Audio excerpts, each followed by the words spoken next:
ദിവസം ഞാൻ നോക്കുമ്പോൾ എൻ്റെ അമ്മ തല കുനിച്ച് വെച്ച് ചിരിച്ചുകൊണ്ടിരിക്കുകയാണ്. എന്താ സംഭവം അടുത്തെന്ന് നോക്കിയപ്പോൾ ഒരു പുസ്തകം വായിച്ചുകൊണ്ടിരിക്കുകയാണ്. എന്നിട്ട് എന്നോട് പറഞ്ഞു ഭയങ്കര രസമുണ്ട്, കുറെ ഭാഗത്ത് എന്നെ പോലെ തന്നെ ഉണ്ടെന്ന്. ഞാൻ ഒന്നും മിണ്ടാതങ്ങ് പോയി. കുറച്ച് കഴിഞ്ഞപ്പോൾ ഈ പുസ്തകം എൻ്റെ അടുത്ത് കൊണ്ടുവന്നിട്ട് പറഞ്ഞു, നീ ഇത് വായിച്ചിട്ടുണ്ടോ? ഇല്ലെങ്കിൽ ഉറപ്പായിട്ടും വായിക്കണം, ഭയങ്കര രസമുണ്ട് എന്ന് പറഞ്ഞു. അങ്ങനെ പറഞ്ഞ് എനിക്ക് റെക്കമെൻഡേഷൻ കിട്ടിയ, എൻ്റെ അമ്മയിൽ നിന്ന് എനിക്ക് റെക്കമെൻഡേഷൻ കിട്ടിയ ഒരു പുസ്തകമാണ് ഇന്ന് നമ്മൾ പരിചയപ്പെടുന്നത്. കുന്നോളമുണ്ടല്ലോ ഭൂതകാലക്കുളിർ. ഇതാണ് ഈ പുസ്തകത്തിന്റെ പേര്. ദീപ നിശാന്ത് എന്ന കോളേജ് അധ്യാപികയാണ് ഈ പുസ്തകം എഴുതിയിരിക്കുന്നത്. DC ബുക്സ് ആണ് പുറത്തിറക്കിയിരിക്കുന്നത്. ഇത് ഓർമ്മക്കുറിപ്പുകളുടെ ഒരു പുസ്തകമാണ്. ഈ ഓർമ്മക്കുറിപ്പുകൾ എന്ന് പറയുമ്പോൾ സാധാരണ അതിന്റെ ഒരു സ്വഭാവം രണ്ട് തരത്തിലാണ് ഞാൻ ശ്രദ്ധിച്ചിട്ടുള്ളത്. ഒന്ന്, ഈ അവരുടെ അനുഭവങ്ങൾ, അവരുടെ ഓർമ്മകളൊക്കെ ഒരു ഡയറി എഴുത്ത് പോലെ ഇങ്ങനെ വെറുതെ അങ്ങ് എഴുതി പോകുന്ന ഒരു രീതി. മറ്റൊന്ന്, വേറെന്തെങ്കിലും ഒരു കാര്യം, ഇപ്പൊ കണ്ടംപററി ആയിട്ട് റെലവെന്റ് ആയിട്ട് നിൽക്കുന്ന ഒരു കാര്യത്തെക്കുറിച്ച് സംസാരിക്കാൻ വേണ്ടി എന്തെങ്കിലുമൊക്കെ അവരുടേതായ അനുഭവങ്ങൾ, നടന്നതോ നടക്കാത്തതോ ആയിട്ടുള്ള അനുഭവങ്ങൾ കുത്തിക്കയറ്റി വേറൊരു കാര്യം പറയാൻ വേണ്ടി പറയാം. എന്നാൽ ഈ പുസ്തകത്തിൽ അങ്ങനെയൊന്നുമല്ല. ഈ പുസ്തകത്തിൽ ഇവരുടെ അനുഭവങ്ങൾ വളരെ ജെന്യുവിൻ ആയിട്ട് നമുക്ക് തോന്നുന്ന അനുഭവങ്ങൾ ഭയങ്കര രസകരമായിട്ട് തന്നെ എഴുതി വെച്ചിട്ടുണ്ട്. ഏതെങ്കിലും ഒരു പെർട്ടിക്കുലർ തീമിലുള്ള കാര്യങ്ങൾ മാത്രമല്ല, പല കാര്യങ്ങൾ, എന്നാൽ ഒരു രീതിയിലും ഫ്ലോ നഷ്ടപ്പെടാതെ നമുക്ക് നല്ല രീതിയിൽ ആസ്വദിച്ച് മുന്നോട്ട് പോകാൻ പറ്റുന്ന തരത്തിലാണ് ഇത് എഴുതിയിരിക്കുന്നത്.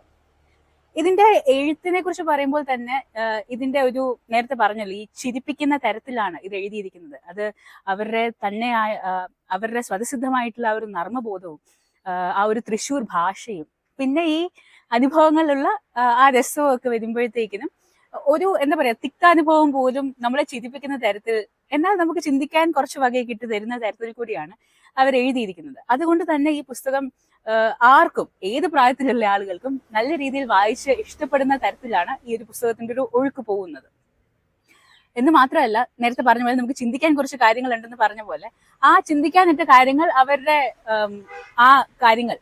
അവയുടെ ഉദ്ദേശം കൃത്യമായി നടപ്പിലാക്കുന്നുണ്ട്. ആ രീതിയിലും ഒരു ഏച്ചുകെട്ട് ഈ പുസ്തകത്തിന് ഉണ്ടാവുന്നില്ല. വേറൊരു പ്രധാനപ്പെട്ട കാര്യം ഈ പുസ്തകം വായിച്ചപ്പോൾ എനിക്ക് തോന്നിയത്, നമ്മുടെയൊക്കെ ജീവിതത്തിലും കുറെ അനുഭവങ്ങളൊക്കെ ഉണ്ടാകും. ഇത് മറ്റുള്ളവരോട് പറയാനും മാത്രം, അല്ലെങ്കിൽ അങ്ങനെ എഴുതി വെക്കാനും മാത്രം പ്രസക്തമായിട്ടുള്ള കാര്യങ്ങളൊന്നും അല്ല എന്ന് നമ്മൾ കരുതുന്ന കുറെ കാര്യങ്ങൾ. അങ്ങനെ അവയുടെ പ്രസക്തി തീരുമാനിക്കുന്ന സത്യം പറഞ്ഞാൽ ആണോ എന്നുള്ളൊരു ചോദ്യം വരുന്നുണ്ട്. കാരണം നമ്മൾ പറയുന്ന കാര്യം, അല്ലെങ്കിൽ നമ്മൾ അനുഭവിച്ച കുറെ കാര്യങ്ങൾ മറ്റുള്ളവർ മനസ്സിലാക്കുന്നതും അവര് അതിനെ അനുഭവിക്കുന്നതും വേറൊരു തരത്തിലായിരിക്കും. അതുകൊണ്ട് തന്നെയാണ് ഓർമ്മക്കുറിപ്പുകൾക്ക് നല്ലൊരു മാർക്കറ്റ് ഉണ്ടാവുന്നത്. പിന്നെ ഇതൊക്കെ എഴുതുന്നത് എഴുത്തുകാരല്ലേ എന്നുള്ളതാണ് ചിന്തയെന്നുണ്ടെങ്കിൽ, അവരാരും എഴുത്തുകാരായി ജനിച്ചവരല്ലല്ലോ. ഇതുപോലെ എഴുതി എഴുതി എഴുതി അല്ലെങ്കിൽ അതിനുവേണ്ടി ശ്രമിച്ചിട്ടാണ് ഓരോ എഴുത്തുകാരും എഴുത്തുകാരായി മാറുന്നത്. അങ്ങനെ ആത്മാർത്ഥമായ ഒരു ശ്രമം നമ്മുടെ ഭാഗത്ത് നിന്ന് നടക്കാത്തിടത്തോളം നമ്മൾ എഴുത്തുകാരല്ല എന്ന് പറയുന്നത് തർക്കവിധേയമാണ് എന്നാണ് എനിക്ക് തോന്നുന്നത്. നമ്മുടെ തന്നെ അനുഭവങ്ങളായി നമുക്ക് അനുഭവപ്പെടുന്ന പല കാര്യങ്ങളും ആണ് ഇവരും എഴുതി വെച്ചിരിക്കുന്നത്. അപ്പം നമുക്കും ഇത് എഴുതിയാൽ എങ്ങനെ ഉണ്ടാവും? അതുകൊണ്ട് വെറുതെ അങ്ങ് എഴുതി നോക്കണം. പുസ്തകമായിട്ട് ഇറക്കാനൊന്നുമല്ല, ഫേസ്ബുക്കിലെങ്കിലും വെറുതെ അങ്ങ് എഴുതി നോക്ക്, ഇനി എങ്ങാനും ബിരിയാണി കിട്ടിയാലോ. അപ്പൊ എന്തായാലും ഈ പുസ്തകം നിങ്ങൾ എല്ലാവരും വായിക്കുന്നത് നിങ്ങൾക്ക് നല്ലൊരു അനുഭവം തന്നെ ആയിരിക്കും. പ്രത്യേകിച്ച് ഈ കുറെ നാളായി പുസ്തകം വായിച്ചിട്ടില്ലാതെ വീണ്ടും അത് റീസ്റ്റാർട്ട് ചെയ്യണം എന്ന് ചിന്തിക്കുന്ന ആളുകൾക്ക്, അല്ലെങ്കിൽ പുസ്തക വായനയിലേക്ക് കടന്നു വരാൻ ആഗ്രഹിക്കുന്ന ആളുകൾക്ക്, അങ്ങനെയുള്ളവർക്കൊക്കെ ഒരു നല്ലൊരു സ്റ്റാർട്ടായിട്ട്, ചെറിയ പുസ്തകമാണ്, ഒറ്റ ഇരിപ്പ് വായിച്ചു തീർക്കാൻ നമുക്ക് തോന്നുന്ന തരത്തില് നല്ല ഫ്ലോയില് രസകരമായ ഭാഷയിലാണ് ഈ പുസ്തകം മുന്നോട്ട് പോകുന്നത്. അതുകൊണ്ട് തന്നെ നിങ്ങൾക്ക് എളുപ്പം വായിക്കുമ്പോൾ നല്ലൊരു അനുഭവം കിട്ടുന്ന തരത്തിലാണ് ഈ പുസ്തകം മുന്നോട്ട് പോകുന്നത്.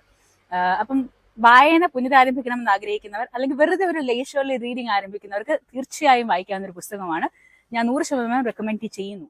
ഇതുപോലെ പല ജോണറുകളിൽ നിങ്ങൾക്ക് ഭയങ്കരമായി ഇഷ്ടപ്പെട്ട, നിങ്ങളെ ഒരുപാട് അട്രാക്ട് ചെയ്ത പുസ്തകങ്ങൾ ഏതെങ്കിലുമൊക്കെ ഉണ്ടെങ്കിൽ അവ കമന്റ് ബോക്സിൽ എഴുതുക. നമ്മളത് വായിച്ച് മറ്റുള്ളവർക്ക് വേണ്ടി പരിചയപ്പെടുത്തി കൊടുക്കുന്നതായിരിക്കും. അതുപോലെ തന്നെ നമ്മുടെ വീഡിയോസ് ഇഷ്ടപ്പെടുന്നുണ്ടെങ്കിൽ അവ ലൈക്ക് ചെയ്യുക, ഷെയർ ചെയ്യുക, നമ്മുടെ ചാനൽ സബ്സ്ക്രൈബ് ചെയ്യുക, അടുത്തുള്ള ബെൽ ബട്ടൺ കൂടി അമർത്തുകയാണെങ്കിൽ നമ്മുടെ വീഡിയോസ് അപ്ലോഡ് ചെയ്യുമ്പോൾ തന്നെ നിങ്ങൾക്ക് നോട്ടിഫിക്കേഷൻ ലഭിക്കുന്നതായിരിക്കും. കൂടുതൽ പുസ്തകങ്ങളുമായി നമുക്ക് വീണ്ടും കാണാം.